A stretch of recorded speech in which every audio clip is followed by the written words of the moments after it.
The time, midnight. The place, one of the more shadier of the establishments the city had to offer. The person, myself, of course. For the better part of an hour I sat there, taking the occasional drink of the sea fizz that I purchased what seemed like an eternity ago.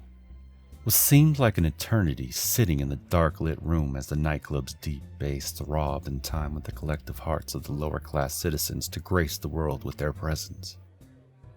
I glanced at the barmaid. No luck, sweet cheeks? No, sir, Mr. Mission. I shook my head.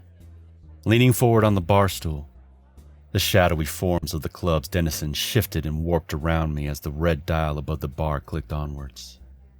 Nothing. I waited for the contact, and waited some more.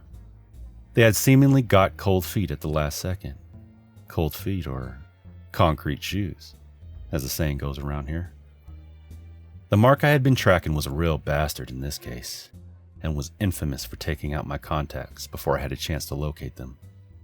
Time passed, and I shook my head. Another one, gone. Another doomed soul in this poor world of ours. One of a slowly diminishing number. But I was strong. Had to be. Soon, I told myself. Soon I'd get to where I was going. Find what I was looking for. And save another from the bleak fate we've been consigned to. The rhythmic pounding of the city feet on city streets. No stranger to the sound as I traveled through the crowded city. Weaving my way through the massive crowds that filled the walks and streets like so much blood through veins. Making my way through dim streets under high walls, I lowered the fedora to cover my eyes. The chance of being recognized in such a crowd was low, but I was not one to take risks. No, taking risk would find those long fingers around my neck. The nightclub had ended fruitlessly. No contact to greet me and help me along my way. But I knew other ways to find a path towards that ultimate destination. I was making progress, even if it was slow. And I had to keep my eyes forward. The next clue was just down the street, a little French pastry store that was the fail-safe if the nightclub failed. A contact worked there. And if I didn't find him, I would find where he used to be, goddammit.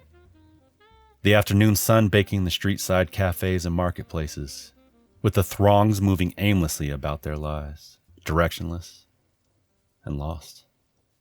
But I knew the way. The way towards the destination wasn't clear, much less straightforward, but it was there. You just had to find it. You just had to know the way. Me? I knew the way. Or a way at least. I was dedicated. I was prepared. I was on my mission. I leaned back in my chair. A plane finally breaking over the cloud covered into the bright light of the sun. First class. With plenty of legroom and plenty of room for thought. The other occupants were mostly rich businessmen who had too much money to be caught fraternizing with the lower class. None of them gave me a second glance, and I was perfectly fine with it that way. Assholes with their noses in the air and silver spoons in their pockets, a lot of them. The nightclub had fallen through, but I had picked up the trail again, finding which rat hole my contract's killer had slinked under. And I was on the beat again, inching towards the murderous bastard. On my way, another step closer towards salvation, towards my ultimate case. Closer and closer I got, one step closer and one step deeper. Flipping through the magazine, some drivel about the economy that I grabbed in the airport, my thoughts wandered. Almost thoughtlessly, I grabbed the pocket watch and flipped it open. The ancient hands clicking around in an endless chase around the dial. Almost as endless and pointless as mine seemed to be. Foreboding, to be sure. But none so much as the picture across from it. The one woman I ever fell in love with. Miss Sweetie.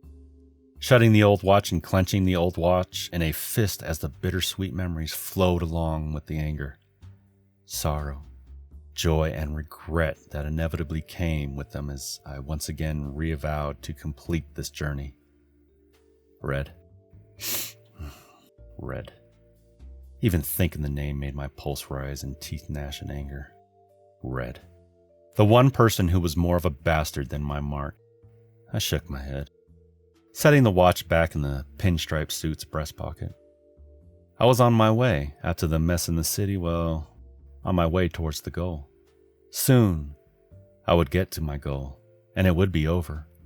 One way or another, I could finally lay Miss Sweetie's memory to rest. One way or another, we would finally finish this long, pointless journey around our hopeless dial. One way or another, someone was going to pay.